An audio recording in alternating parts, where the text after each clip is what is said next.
This is not the most fun thing to talk about. Okay. This is not the most fun thing to talk about, but it is affecting the auto industry. And it is affecting the auto industry in a major way. We got to talk about Trump tariffs in the auto industry. Now, I'm coming at this from a apolitical position, right? I'm not going to bring any political bias into this.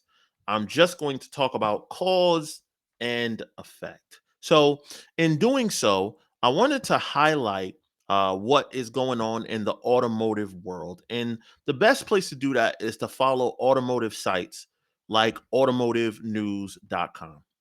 You actually see every story on this site is about tariffs because it affects the auto industry so much. So, biggest news that I would say happened so far with the announcement of the tariffs or them becoming active is manufacturers are stopping production or sending cars to the US. So let's talk about at the very, very basic level what a tariff is for those of you that maybe not follow it or don't really pay attention as much. So a tariff, think about it as a fee that a country charges to bring a product in from another country.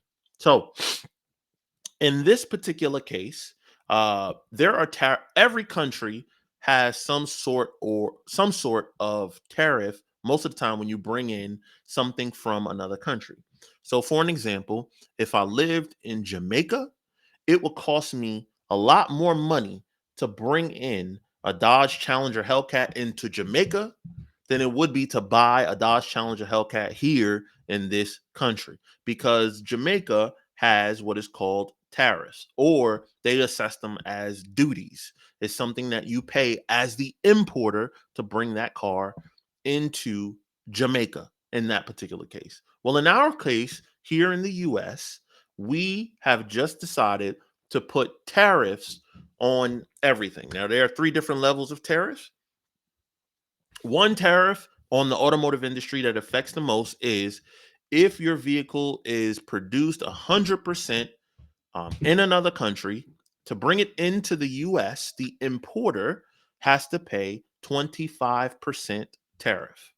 Um, if a vehicle is assembled here in the US with parts that comes from another country, then there's a 25% tariff on the parts that are in that vehicle. So even cars that are made here have tariffs on them. It's just not as much, obviously. It's not 100% like a vehicle that parts are produced. And then lastly, any vehicle that is 100% produced, assembled with American parts would assess no tariffs, right? Here's the issue. Our American companies, GM, 56% of General Motors production comes from overseas. So 50%, 56% of cars made with a GM brand on it is made out of this country. So that means that only 44% of the cars are made here. Now, of the cars that are made here, 0% of them have zero parts from another country. So therefore, all vehicles, even the ones that are made here, are going to increase in price to bring that car or have to pay some sort of a tariff for selling that car here in this country. So what does that mean? To manufacturers, what they're doing is some of them, in the biggest news, starting with Stellantis, has stopped production. They've stopped production because they're playing the game of wait and see, right? So they're not importing any cars into the US. A lot of Stellantis vehicles are made in Mexico and in Canada, and those would have 25% tariffs assessed on 100% of the vehicle. Jaguar also pausing its production, but we all know that they were on the fence anyway. But Audi, Audi is not on the fence, right? Part of the Volkswagen group. More than likely, if this is going to be the strategy for Audi, then this is probably going to be the strategy for Volkswagen. And they're going to pause delivery of vehicles to the US while this all gets sorted out, right? So, what does that mean for the automotive industry as a whole? What that means is that prices more than likely are going to go up. Now, let me explain to you exactly how prices are already going up in the US. On the back end, I listened to the Car Dealership Guys podcast, and the strategy is to deal with incoming tariffs on used cars. This has with used cars already here in this country, right? Why would they have tariffs or fees associated with them is the question. So the reason why they would have that is because dealers need to continue or forecast to make money, right? If they can't sell new cars because these manufacturers are going to pause sending vehicles over into the US, so they're going to go it's going to go down in inventory.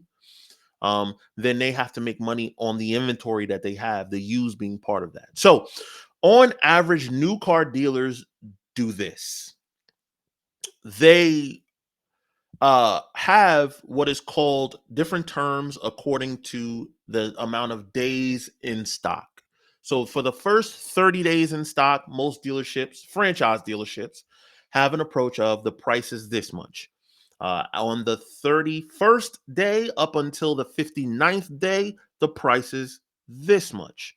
On the 60th day up to the 90th day, the price is this much, which is why if you look at Auto Trader, Car Gurus, and you check the pricing history, they have days in inventory, and you'll see price reductions that follow the days in inventory.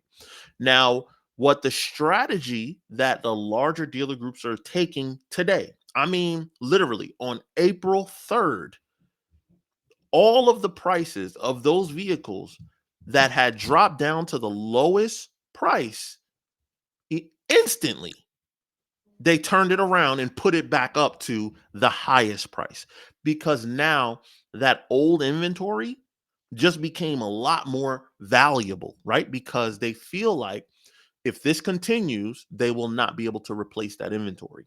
So this is a scary time because as we head into days on days of having these tariffs in place for the auto industry, this looks really scary, right? Because that those prices are going to be they're going to have to pass along to the customer.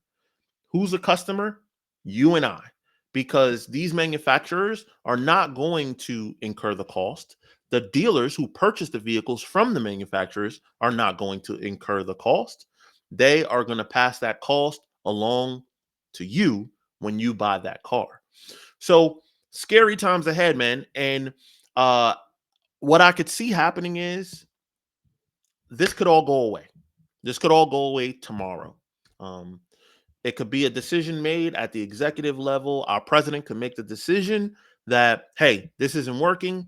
We need to go back. It's disrupting everything from the auto industry to the stock market to Main Street with shopping and everyday living. Everything is going up. We're crashing this economy. So let's pull back. That decision could be made. Uh, Now, whether it's a tactic for negotiating, whether it's a tactic for making America first, or whatever it is you want to say, these are the effects that are actually happening. How does this differ from 5 years ago, though, with COVID? That's probably the question that you're going to ask, right? We made it through COVID. Prices went up. Everybody was making money. Everybody was happy through 21, 22, and all that kind of stuff, right? Here's the biggest difference. The biggest difference is, guys, during that time period, money flooded our economy. We began to flood the economy with stimulus dollars, uh, uh, PPP. Small business administration loans, like the market got flooded with money. That is not going to happen this time. So because that's not going to happen this time, the high cost, we're not going to have extra money to cover off on.